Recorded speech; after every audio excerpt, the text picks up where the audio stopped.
पिछले लेक्चर में हमने राजनीतिक भूगोल एज ए विषय, एक विषय के रूप में उसकी क्या भूमिका हो सकती है, इस पर मैं आप लोगों से चर्चा कर रहा था। तो अब नेक्स्ट जो हमारा लेक्चर है उसमें हम राजनीतिक भूगोल के कुछ विषयों को हम इस पहले अध्याय में पढ़ने वाले हैं। जैसा मैंने पहले भी बताया आपको, जैसे प्रकृति है, राजनीतिक भूगोल की प्रकृति क्या है, उसका विषय क्षेत्र क्या है, उसकी जो कुछ परिभाषाएं हैं प्रसिद्ध विद्वानों ने दी हैं, उनमें वो क्या कहना चाहते हैं, और उसके अध्ययन के उपागम, ऐसा करके हम राजनीतिक भूगोल का जो अपना विषय क्षेत्र है और प्रकृति है, उसके बारे में हम अगले इस अध्याय में बातचीत करेंगे। सबसे पहले मैंने भूमिका पर आपसे चर्चा की, उसके बाद में मैंने बताया कि हम जो पहला विषय प्रवेश की दृष्टि से, राजनीतिक भूगोल के विषय प्रवेश की दृष्टि से पहला जो विषय हम पढ़ने वाले हैं वो राजनीतिक भूगोल की नेचर है। अब प्रकृति और नेचर जैसा एज ए होल आप लोगों से कभी बातचीत की जाती तो आप लोगों को ध्यान में आता है कि जब भी प्रकृति की बात की जाएगी तो जैसे मैं आपसे ये प्रश्न करूं कि उस आदमी की नेचर कैसी है, तो निश्चित रूप से आप एक बार उस आदमी का एज ए होल, उसका व्यवहार, उसके बातचीत, उसके कपड़े पहनने का ढंग और उसके परिवार का बैकग्राउंड और बहुत सारी चीजों को एक साथ कैलकुलेट कर आप बताते हैं, या आपके प्रति क्या व्यवहार है, दूसरों के प्रति कॉलेज में कैसा है, पढ़ने में कैसा है, बहुत सारी चीजें का एक साथ कैलकुलेशन कर आप मुझे ये बताते हैं कि नहीं सर वो अच्छा आदमी है, और या आपको लगता है कि वो उस दृष्टि का नहीं है, तो आप तुरंत मुझे कहेंगे कि नहीं सर उसका नेचर ठीक नहीं। तो ये नेचर वाला जो विषय है ये विषय पर भी लागू होता है, दूसरे सारे विषयों के साथ साथ राजनीतिक भूगोल जो है आपका, क्योंकि जब राजनीति विषय जुड़ता है तो कई आपके मन में कई ऐसी अजीबोगरीब प्रश्न उठ सकते हैं, कई प्रश्न आपके मन में आते हैं, क्योंकि राजनीति आज जो व्यवहार हम देख रहे हैं या तो पुरातन काल से जो सारी परंपराओं की बात करते हैं, वो सारा जब देखते हैं तो हमको स्वतः ही लगता है कि कहीं ना कहीं ऐसा विवादास्पद सा विषय लगता है। तो विषय क्षेत्र क्या हो, लेकिन जो महत्वपूर्ण बात यह है कि विषय जैसे आपको विवाद जैसा लगता है, लेकिन सर्व समाज के हित में क्या बात हो सकती है, भूगोल सारे समाज को लेकर उन राजनीतिक विषयों पर क्या चर्चा कर सकता है, सबके हित की क्या बात कर सकता है, मानवता के हित की क्या बात कर सकता है। यद्यपि आप लोगों को जानकर ताज्जुब होगा कि राजनीतिक भूगोल के जो जन्मदाता लोग थे वो सारे के सारे आपके जर्मनी से जुड़े हुए थे, और जर्मनी के भी उस कालखंड के जब आपके हिटलर प्रभावी था। तो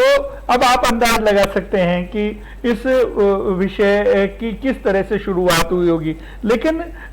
मेरा ये मानना है, या दुनिया के जितने भी राजनीतिक भूगोलवेत्ता, पॉलिटिकल साइंटिस्ट हैं, उनका ये मानना है कि विषय में बुराई नहीं है, आपके नजरिए में बुराई, आप किस दृष्टि से किसी चीज को देखते हैं तो वो बहुत महत्वपूर्ण है, और वही चीज आपकी प्रकृति को निर्धारित करती है। मतलब राजनीतिक भूगोल की प्रकृति तो सर्व हित की प्रकृति है, सारे समाज के हित की बात करता है, लेकिन कहीं ना कहीं ऐसे विषय या जो उनसे जुड़े हुए लोग हैं, उन लोगों की प्रकृति इस तरह की है कि वो उस सारे विषय को कहीं ना कहीं विवादास्पद कर देते हैं। और कुछ आगे बढ़कर, जैसे कुछ विद्वानों का तो ये मत है कि दुनिया में जो द्वितीय विश्व युद्ध जो है उसके भूमिका में अगर कोई रहा है तो वो राजनीतिक भूगोल रहा है, और राजनीतिक भूगोल एक ऐसा विचार है, ऐसा थॉट है जिसने दुनिया में बहुत बड़ी मात्रा में रक्तपात किया है। तो ऐसे ब्लेम भी राजनीतिक भूगोल पर है, लेकिन मेरा ये मानना है, या दुनिया के जितने भी पॉलिटिकल साइंस आपके राजनीतिक भूगोलवेत्ता हैं, पॉलिटिकल ज्योग्राफर्स हैं, उनका ये मानना है कि ये परसेप्शन की बात है, ये दृष्टिकोण की बात है, वो सबका अलग है। वहां जैसा राजा था, जिस तरह की महत्वाकांक्षा वाला राजा हिटलर था, जो सत्ता पर थे, तो उनके शासक जो थे उनके अनुसार वहां के जितने भी आपके भूगोलवेत्ता थे या जितने भी समाज वैज्ञानिक थे, उन्होंने अपनी सारी राह उस तरह की थी देने का प्रयास किया। और एक तरह से भौगोलिक ज्ञान का कैसे विदोहन किया जा सकता है अपने राज्य के हित में, तो आप ये कह सकते हैं कि जर्मनी के हित में तो वो बातें बिल्कुल ठीक थी, पर संपूर्ण मानवता के हित में वो ठीक हो ये जरूरी नहीं था। तो विषय जैसा मैं आपको कह रहा था कि जन्म के साथ ही एक विवादों से जैसा घिरा हुआ विषय था, लेकिन कहीं हम देखते हैं तो हमको ये लगता है कि भौगोलिक तत्व जितने भी है या भौगोलिक जितने भी आपके एलिमेंट्स हैं, उन सारे भौगोलिक एलिमेंट्स को अगर हम एक राज्य के हित की दृष्टि से देखें या एक राज्य कैसे विकास करे उन सब का उपयोग करते हुए, क्योंकि आप और हम सब बिल्कुल अच्छी तरह से जानते हैं कि प्रकृति ने सारी चीजों जैसे जैसे सब मनुष्य समान नहीं होते, अकल की दृष्टि से, रंग रूप की दृष्टि से, हाइट और बहुत सारे कारणों, वैसे ही दुनिया के जितने भी देश हैं वह सारे के सारे देश एक जैसे नहीं हैं। तो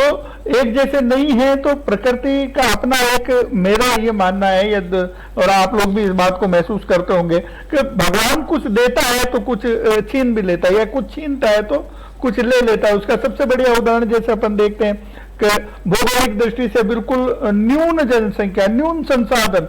बिल्कुल विपरीत परिस्थिति का जैसे क्षेत्र आपके अरब मध्य जैसे एशिया के ये अरेबिया, ये सारे जो कंट्री अरेबियन कंट्री,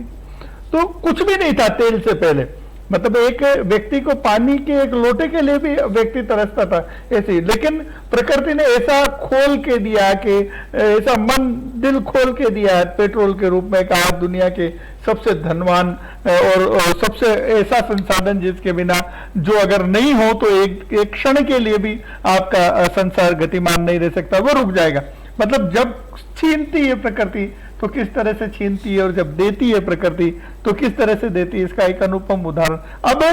ये अनुपम उदाहरण इस रूप में कि वो जो संसाधन आपके पास है, उस संसाधन का राजनीतिक दृष्टि से आप कैसे उपयोग करते हैं दुनिया में अपने आप को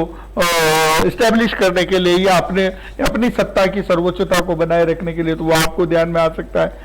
और हम समझते भी हैं कि सऊदी अरब या अरेबिया के किसी अरेबियन कंट्रीज के किसी भी देश पर जरा सा भी संकट आता तो दुनिया की सभी ताकतें जिनके पेट्रोल से वो सब लोग संचालित हो रहे हैं वो तुरंत उनकी तरफ दौड़ के आते। इराक ईरान वाला जो युद्ध आपने देखा ही है, पता नहीं किन के विवाद था दो देशों के बीच में, अमेरिका लड़ने आया, पूरे विश्व के जितने भी आपके सक्षम राष्ट्र वो सब ईरान की तरफ से इराक के खिलाफ लड़ना है। तो ये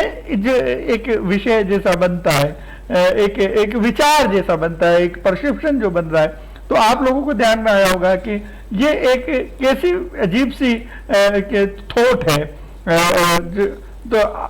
जिसके माध्यम से आपको लगता है कभी कभी कि जैसे कैसा विवाद सा चलता है, कैसी दोहरापन आपको नजर आएगा। लेकिन यही बात अगर हम इसको मानवता के हित की बात को सोचते हैं तो उसका दूसरा परसेप्शन भी हो सकता है। जैसे अभी आप देखते हैं कि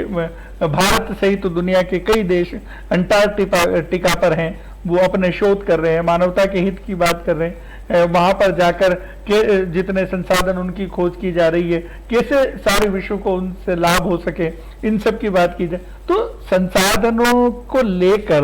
भौगोलिक तत्वों को लेकर जो परसेप्शन राजनीतिक दृष्टि से पनपता है, वो सारा का सारा परसेप्शन आपका राजनीतिक भूगोल के अंतर्गत आता है।